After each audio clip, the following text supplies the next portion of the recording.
আসমান ও জমিন সৃষ্টির পর আল্লাহ তাআলা ঘোষণা করলেন, আমি পৃথিবীতে প্রতিনিধি তৈরি করতে যাচ্ছি। ফেরেশতারা বলল, আপনি কি সেখানে এমন কাউকে প্রেরণ করবেন যারা রক্তপাত করবে, অন্যায় করবে? আমরাই তো সর্বদা আপনার পবিত্রতা ঘোষণা করি। আল্লাহ বললেন, আমি যা জানি তোমরা তা জানো না।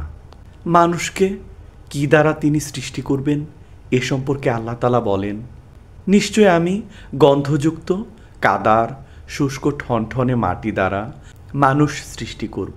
আল্লাহ তাআলা আরও বলেন, নিশ্চয় আমি কাদামাটি দ্বারা মানুষ সৃষ্টি করব। তারপর আল্লাহ তাআলা পৃথিবীর বিভিন্ন রং ও গ্রানের মাটি সংগ্রহ করলেন।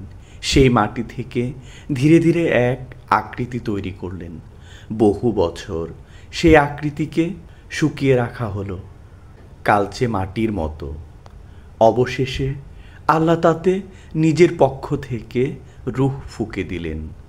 সঙ্গে সঙ্গে তিনি প্রাণ পেলেন, দাঁড়ালেন একজন পূর্ণাঙ্গ মানুষ।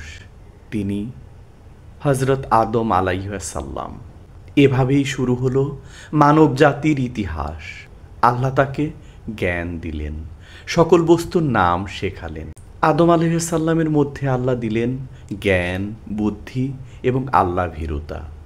পবিত্র কোরআনে আল্লাহ তাআলা বলেন, নিশ্চয়ই আল্লাহর নিকট ঈসার দৃষ্টান্ত আদমের দৃষ্টান্ত সদৃশ।